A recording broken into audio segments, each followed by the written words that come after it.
Anda kembali bersama kami dalam NTV Prime dan kita masih bersama membahas terkait dengan blunder belit penyiaran. Saya kembali ke Pak Ignatius, tadi tanggapan Anda terkait dengan hal ini.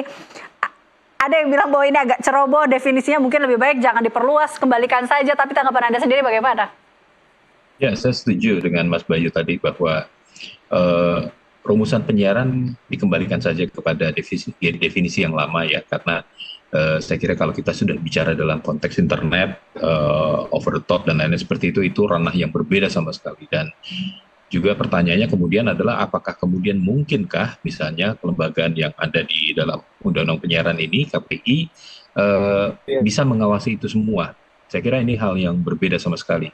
Ya kalau sekarang misalnya KPI melototin sekian puluh stasiun televisi dan lain-lain seperti itu ada orang-orang yang bisa mengerjakan itu ya. Tetapi lalu kemudian kalau kita sudah bicara dalam konteks internet dan lain-lain seperti itu, wah ini kita berhadapan dengan ribuan atau mungkin bahkan jutaan ya yang harus diawasi semacam itu. Dan apakah ini juga KPI akan memiliki kemampuan untuk melakukan hal itu? Jadi menurut saya ya dikembalikan saja pada definisi yang lama seperti itu, sehingga lalu kemudian dalam hal nanti pengawasan juga bisa lebih efektif begitu. Begitu Mbak. Oke. Nah, Pak Bobi, mungkin Anda bisa menjawab ini. Kenapa harus ada perluasan definisi ini? Jadi gini Mbak, pertama ya, mohon maaf saya tidak bisa memberikan tanggapan apakah betul ada di dalam pasal, dalam rancangan atau tidak, karena itu tadi ranahnya kan masih antara balik dengan balik ke komisi, itu yang pertama. Nah yang kedua, pendekatan hukum di negara kita ini adalah memastikan bahwa segala bentuk PMH atau perbuatan melawan hukum itu adalah kegiatannya, bukan formatnya. Hal yang tadi disampaikan itu kan sama saja waktu kita membahas Undang-Undang ITE. Hal-hal yang dianggap melakukan pelanggaran hukum yang diikat dalam lisan atau tulisan, itu kalau dilakukan secara digital, itu akan sama saja. Jadi pendekatannya bukan dari formatnya. Memang ini challenge ya, karena tahun 99 itu kan belum pernah ada format hybrid, di mana itu ada kegiatannya penyiaran, tetapi karena OTT itu frekuensinya adalah frekuensi telekomunikasi.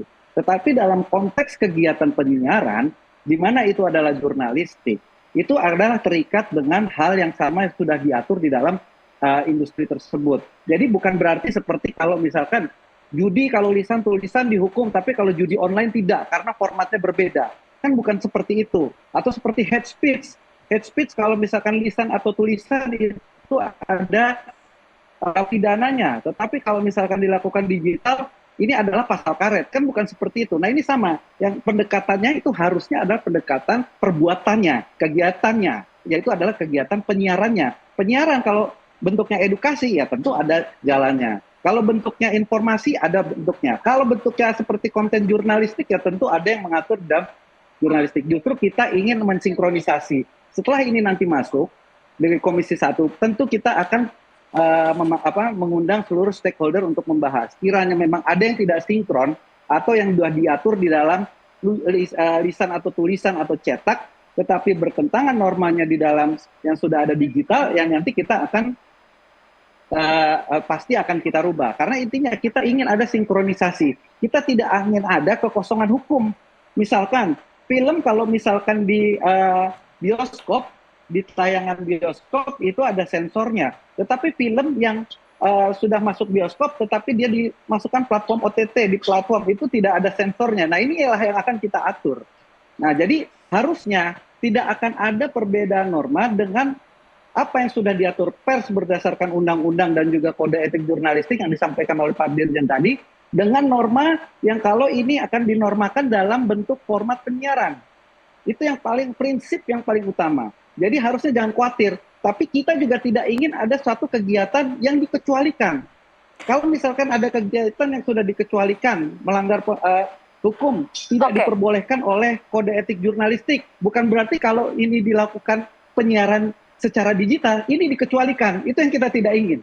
Oke, itu kalau kiranya. Jadi harusnya kalau tulisan-tulisan atau semua yang diatur oleh substansi di kode etik jurnalistik itu harusnya tidak akan ada yang bertentangan dengan apa yang akan diatur. Baik, kalau terkait dengan kode etik jurnalistik, kita juga ada grafisnya berikut ini. Baik, ini terkait dengan tunduk pada kode etik jurnalistik. Ini wartawan penyiaran ada dalam melaksanakan kegiatan jurnalistik, media elektronik tunduk kepada kode etik jurnalistik dan peraturan perundang-undangan yang berlaku. Ini tertulis dalam Undang-Undang Penyiaran lama. Sementara kita lihat dalam perubahannya, penyelesaian sengketa jurnalistik penyiaran ini ada terbagi dalam dua. Di mana yang pertama adalah muatan jurnalistik dalam isi siaran lembaga penyiaran harus sesuai dengan P3SIS dan juga ketentuan peraturan perundang-undangan. Dan yang kedua adalah penyelesaian sengketa terkait dengan kegiatan jurnalistik penyiaran dilakukan oleh KPI sesuai dengan ketentuan peraturan perundang-undangan. Nah, ini tidak masalah itu berarti kan? Nah, ini seperti mengambil jatahnya Dewan Pers nih Pak Bobi. Jadi kalau sebelumnya adalah bukan itu. Gimana? Salah ini. Itu salah pemahaman. Oke. Justru norma yang akan diatur KPI itu adalah harus sinkron dengan norma yang setelah diatur oleh Dewan Pers. Tapi karena melakukan penyiaran itu spektrumnya itu pengawasan berupa PSE, lembaga penyiaran itu ada di KPI, maka dialah sebagai kelembagaan itu. Tetapi dalam secara substansi semua norma-norma yang berkembang di masyarakat dimasukkan menjadi etik. Etik ini kan suatu hal yang berkembang. Makanya KPI itu bukan drop-dropan, bukan ASN, itu kan dipilih publik. Dia adalah unsur publik. Sama seperti Dewan Pers, itu kan unsur publik. Nah, inilah yang tugasnya undang-undang ini adalah menyingkronkan itu. Sama dengan revisi Undang-Undang ITE. Revisi Undang-Undang ITE yang dibilang pasal karet kan mau di-MK-kan kan tidak ada, udah 6 kali di-MK-kan nggak ada yang masalah. Dan sekarang sudah sinkron dengan KUHP. Nah, inilah yang akan dilakukan oleh revisi Undang-Undang Penyiaran. Jadi selama koridor kode etik jurnalistik itu sudah digariskan oleh Dewan Pers dan Undang-Undang Pers, jangan khawatir akan ada yang berbeda bila mana pengawasan itu dilakukan oleh kelembagaan yang berbeda. Oke. Pasti akan ada sinkronisasi dan harmonisasi. Baik. Mas Bayu, tanggapan Anda, sinkronisasi ini bagaimana nih? Ini kan juga kalau kita lihat antara Dewan Pers sama KPI juga ya agak tumpang tindih jadinya di sini. Ada kan? Sebenarnya sinkronisasi undang-undang itu kalau di Barat itu kan mestinya melihat bahwa apa yang sudah diatur oleh undang-undang lain tidak perlu lagi diatur di undang-undang yang sedang dibuat, kan gitu. Nah, ini yang terjadi kan bukan. Ini sudah diatur oleh Undang-Undang Pers, tapi kemudian rancangan undang-undang penyiaran ini mau mengatur lagi. Kalau undang-undang yang berlaku sekarang, yang lama, itu kan menyebutkan semua mengacu kode etik, dan kode etik itu selalu ke Undang-Undang Pers. Selesai, apapun sengketanya, maka kembali ke Undang-Undang Pers.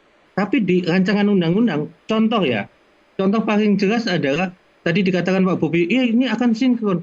Nyatanya tidak sinkron ketika melarang tayangan jurnalistik investigasi. Padahal di Undang-Undang Pers itu malah dianjurkan atau diperbolehkan, mau format cetak, mau format siaran dan sebagainya, investigasi boleh saja, asal sesuai kode etik. Jadi ini agak rancu dan menurut saya urusan orang lain mau diatur juga di Undang-Undang Penyiaran ini gitu. Jadi harusnya udah semua yang terkait jurnalistik kembalikan mengacu ke Undang-Undang Pers. Nggak usah ikut-ikutan mengatur gitu ya, KPI dan sebagainya. Semacam itu sih. Jadi apa yang dikatakan Pak Bobi tertulis begitu Pak. Gimana kita mau percaya kalau rancu seperti itu gitu? Oke, baik. Sebelumnya Pak Bobi, terima kasih tentunya sudah bergabung bersama kami dalam perbincangan ini. Saya yang tidak bisa bergabung sampai akhir nih. Dan Bapak-Bapak, kita masih akan lanjutkan perbincangan ini. Dan begitu pula pemirsa, kami masih akan kembali dalam NTV Prime.